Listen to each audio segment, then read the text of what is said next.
I have my half drunken coffee, half consumed, not even, it's like basically gone. I want to talk about today the books that I want to read this autumn, because I have not read a book in about a year, more than a year.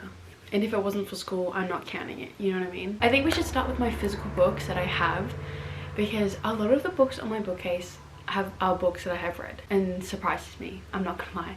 There's probably there's probably three out of the three, so I've probably read half of them. I want to start with my physical books that I want to read this autumn. It makes me sad that I'm not going to spring like the rest, like the northern hemisphere, but it's okay because I love autumn and I love winter, so it's totally fine. But to start, I have started reading this book already. This is called Clique Cute. This is a really cutesy romance book about soccer. Soccer book, but I've got my phone here so I've added everything to my Goodreads, so I'll have my Goodreads linked below for you guys to follow if you want to follow and see if I actually read any books this year. Actually, no, I'm going to show you right now what my fucking Goodreads looked like. Last year, I think I set the goal of, I haven't even joined the challenge yet. Okay, hang on. Let me screen record this and then I can add this to here so you can see what I'm doing. So this is my Goodreads. So this is mine. 2023 year in books was 2 books. Oh, I'm not counting. And those were books. Okay, no. I did read I Kiss Sarah Wheeler. That was great. And then I had to read Picnic at Hanging Rock for school. Okay, so this is a Rivals to Lovers rom-com, which I think is fantastic, especially when it comes to sports. You don't really see that dynamic very often. But from what I know, one of them is the captain and the other one's a new teammate. And then it's like they have to figure it out because they both obviously want the title of being captain, but then they fall in love with each other. Look, I'll take it. I'll take it. It's very, from what I heard, it's cheesy and plays on stereotypes, which I don't know how much I like, but I think if it's written well, then it's really good. I am about 70 pages in. Which is nothing. But go boo me, boo me. My next book that I picked this up at Big W, I think for $10. And this is a thriller. This is I think a murder mystery. It's about a K-pop group, I know that. I'm guessing, okay, I don't know much about it, but from what I'm reading from the blurb, they're having to deal with their past and what they've done in their past to go on with the future. So yeah, it's definitely a thriller. I feel like it might be a little bit of horror, which okay, for some reason I've just recently been really into horror or thriller books. Okay, this is classified on Goodreads. It's classified as horror, young adult, thriller, contemporary fiction, mystery thriller, and just mystery, which is what I kind of gathered from that. But it's with a K-pop twist, but I kind of love that. I kind of love it. This is called Gorgeous Gruesome Faces. What also intrigued me was the fucking cover. Are you serious? This is beautiful. Like the little fucking glitter under her eye. I love it. Like, I love it. Okay, one thing about me is that in primary school, our library teacher was like, never judge a book by its cover. That is one of the main motivations for me when I buy a book. If the cover is pretty, I'm gonna buy it. I'm gonna buy it. Sometimes even just for looks, if that makes sense. I feel like other people will agree. You know what I mean? Like, if anything, the cover tends to motivate me to actually read the book. This is another one that I feel like everyone and their mum has read, and I'm very late to the trend, but I wanted to read it when I thought the time was right. And so my lovely friend Laura bought this beautiful book for me for my birthday because she's always really wanted me to read it. And safe to say, I'll never be getting rid of it because she wrote in the book. I'm being buried with this. Are you serious? So this is Everything I Know About Love by Dolly Alderton. Whenever I read her name, I'm like, oh yeah, Dolly Parton. No, not Dolly Parton. Not Dolly Parton. I know this is a very beautiful book, and I was just kind of finding the right time to read it. And I think because my female friendships have never meant so much more to me than my current life and the women around me. And I feel like I'm just really in a really good place to want to read this. I feel like I keep saying So it's a heartbreaking memoir about growing up, growing older, and learning to navigate friendships, jobs, loss, and love along the ride, which I feel like if I really like this, I am going to suggest this to everyone that I know who's my age. Really, really, really, really, really excited to read this. So that's one of my books, my TBR list. This is a book that I did start reading and then I got a bit bored, so I didn't finish it. But I only got in, did I doggy tag it? No, I didn't. I don't remember how far I got into, but this is, oh wait, I did. I put a receipt. Slay me. So this is Cleopatra and Frankenstein. From what I know, because I was talking to the seller, the bookshop worker who I was talking to this about. I was talking about the, what? I was talking to her about this book with her. And that still doesn't make sense, but I really can't. She said it's supposed to be a very like gut-wrenching heart. Why can't I speak today? It's supposed to be a really gut-wrenching book about love and relationships, like a very bad, I think, relationship, which is always not something that you go towards. What really, really struck me was the title. That's one of the main motivations for me to read it. I love Cleopatra and Frankenstein. So I feel like as well with those two names kind of alludes to the story as well, or like foreshadows everything that will happen. Cleopatra, need I say more? Her love story with Mark Antony, and we have Frankenstein, who was a freak-a-leak. He was a freak. You know what I mean?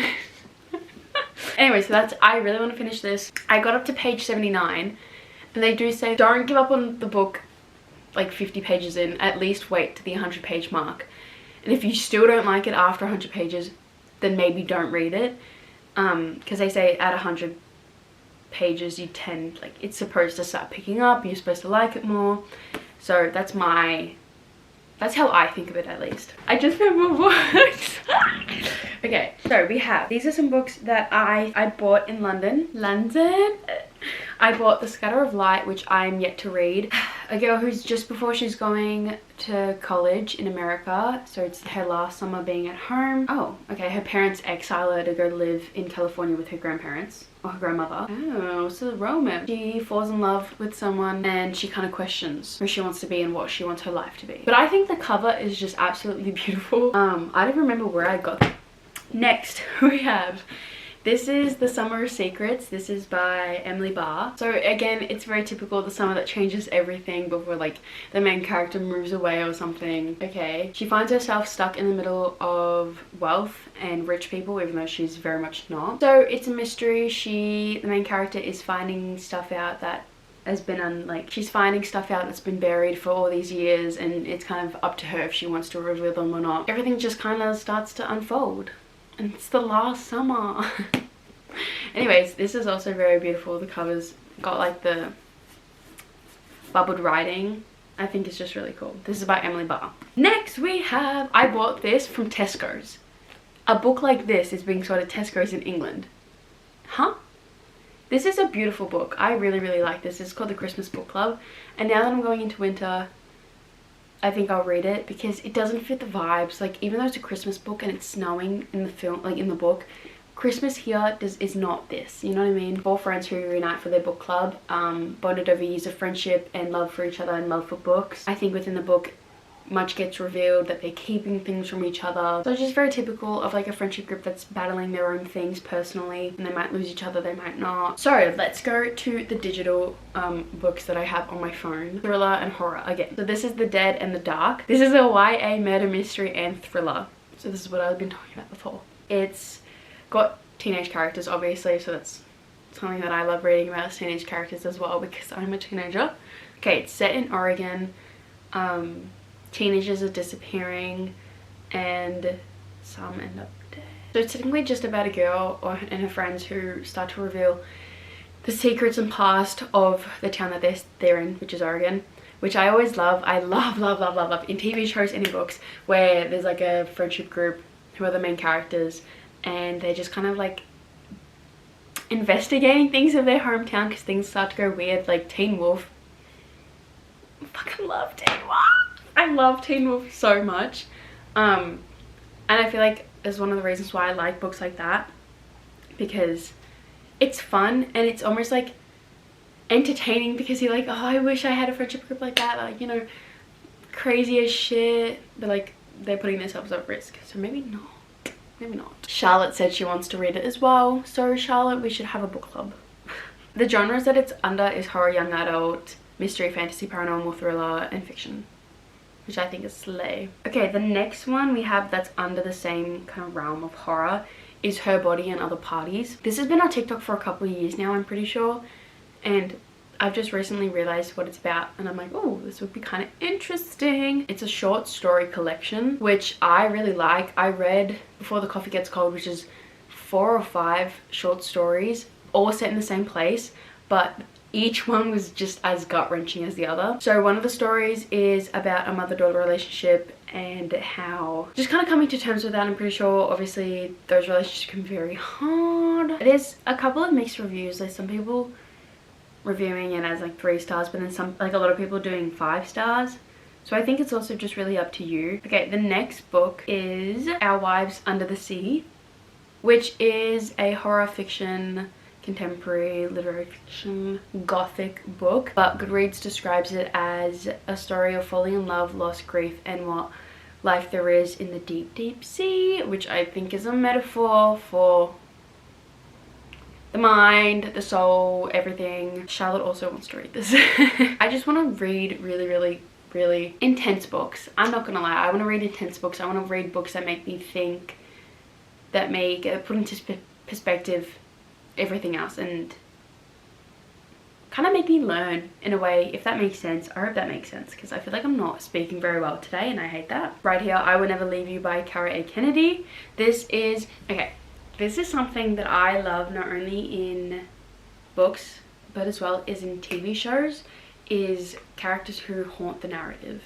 So who have died and then continue to haunt the narrative. We see this so fucking well in Yellow Jackets, and The Haunting of Bly Manor in Fleabag, where Boo haunts the narrative. But those are the 2 that I absolutely love. When a character that's so significant to the main character haunts them. That's what we have here. We have the main character who's haunted by the ghost of her ex-girlfriend. I love that. I love that. It's supposed to be very emotional. The story follows the disappearance of the girlfriend, I'm pretty sure. The main character finding out kind of just a haunting, which I think is cool. It's just very haunting. Okay, this one's called What the Woods Took. What drew me to this the most was I saw someone say that it's Yellow Jackets vibe. If you've seen Yellow Jackets, then you'll know what I mean. It follows a group of 5 teens who are in a wilderness therapy camp, and their camp counselors go missing and they disappear, and start to speculate that it's the woods around them, which I think is very cool. It's just about, it's a mystery, obviously, but probably a bit more supernatural and paranormal, which I think is cool. Next book, which I think is, we're finally done for horror and thriller. I think we will go to our, let's go our YA fantasy / rom-com, if that makes sense. Or even just romance book. Okay, this is a fantasy book. This is Bitterthorn. This is one that I've wanted to read for so long now, but I just haven't gotten my hands on the book. It's an enemies to lovers, which we all love and crave and adore. But it's about a witch in like the 1800s or something, like very long ago, who takes a companion every 50 years, which I think is kind of freaky. It also just has a beautiful cover. Like, I just feel like it's so intricate and beautiful. It's a haunting, atmospheric tale of 2 lost souls finding each other, and I love that. And I love that will remake the world, which I think is very beautiful. We love that. It's fantasy romance, it's young adult witches, it's gothic. What's not to love? What's not to love about it?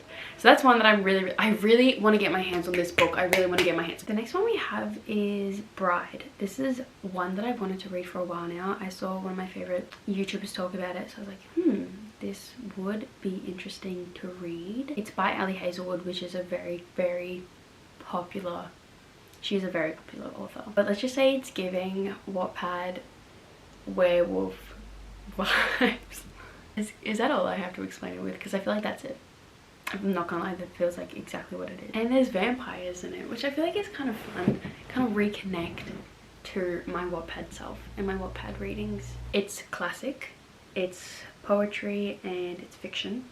This is called If Not Winter, The Fragments of Sappho, which I love the story of Sappho and the Greek mythology behind it.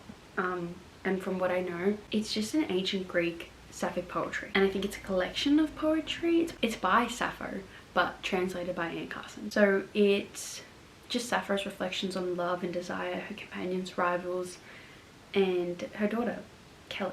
Goodreads describes it as the book brings us an ancient poet brought to life by an empathetic contemporary poet, and it's complete with an introduction and notes, which I think is really sweet. So we're giving life to Sappho and her story. Okay, the next book I really want to read is Wildfire, I'm pretty sure.